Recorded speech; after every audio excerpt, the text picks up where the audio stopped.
It's a remarkable place, and it's come together through this, you might say, perfect storm of key individuals.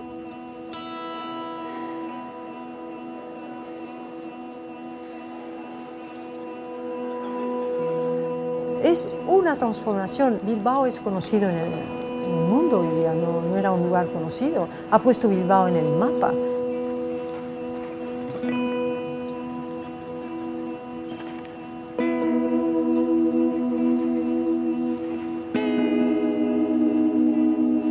I think the Bilbao effect is real and more than faintly miraculous.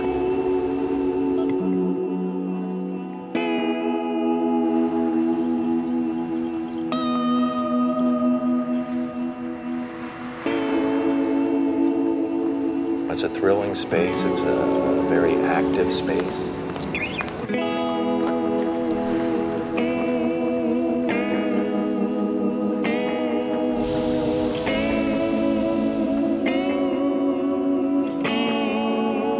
I love that building.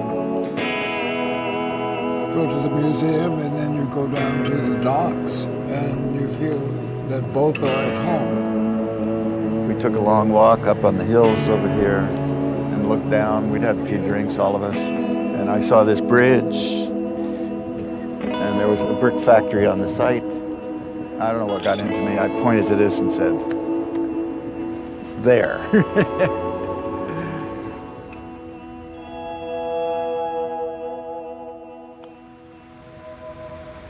La Fundación Guggenheim tenía la intención de tener una mayor presencia internacional y estaba buscando la posibilidad de tener un nuevo museo en Europa.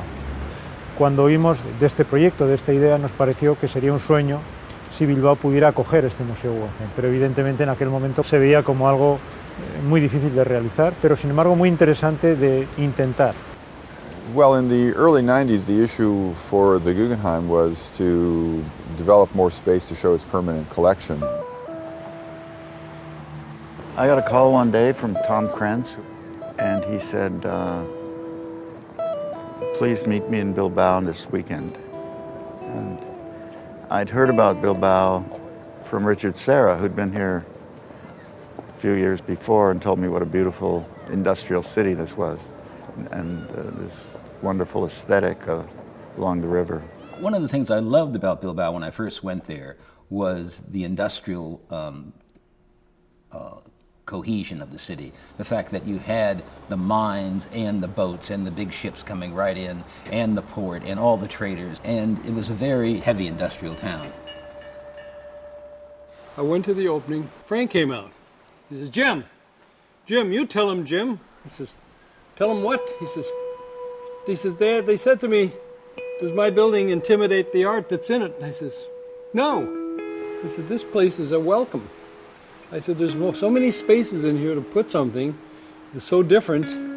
Things like a big welcome, and most artists need a roof over their heads to keep their painting from getting wet. I said, I think it's tremendous. So that was that.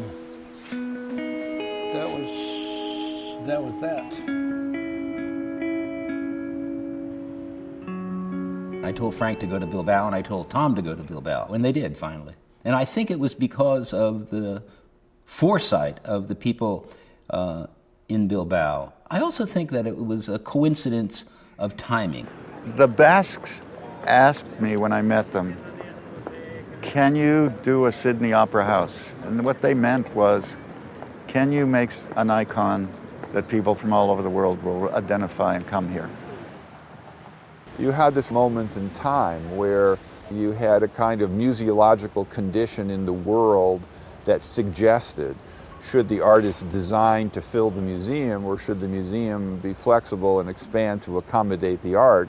Obviously, we came down on the latter. Tom didn't want me to hold back. In fact, our first designs for the atrium were very defensive in that way, because I was worried about how do you put art in it. And he stopped me and says, stop it. You know, the Frank Lloyd Wright building, he said, it served the Guggenheim so well over the years. It's been provocative, it's provoked artists to do things. Sometimes they know how to do it, sometimes they don't, but he said he wanted that kind of building. Desde el origen, este museo tuvo muy clara cuál era su prioridad: crear en Bilbao un museo de arte moderno y contemporáneo de dimensión internacional y para el siglo XXI. La reacción de la gente fue total y absolutamente negativa. O sea, no tuvimos ningún apoyo.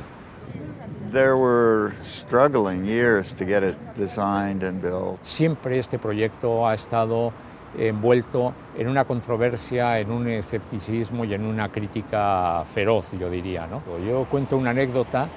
Me reunía esos días con el Consejo de Administración de una importante empresa de ingeniería, de gran nivel, de gran prestigio internacional.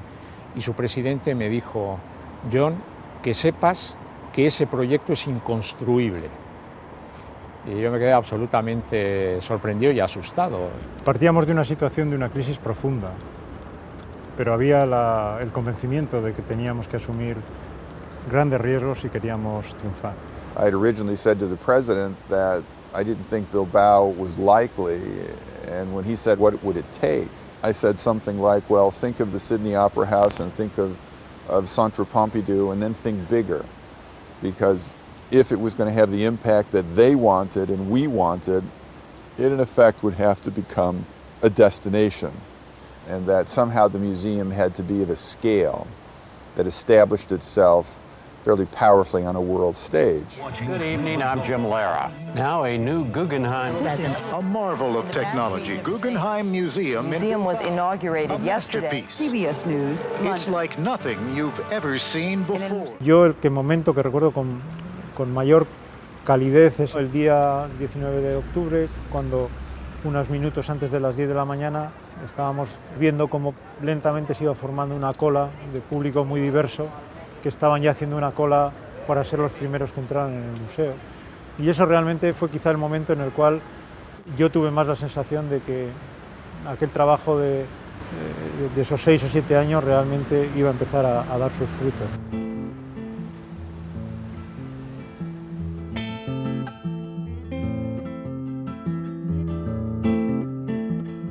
What Frank asked for, as soon as he could get it, is what kind of art are you going to show in this building? We came up with something that I think reflected a direction that the Guggenheim collection has always taken. The relationship between America and Europe, and this dialogue that happens throughout the 20th century.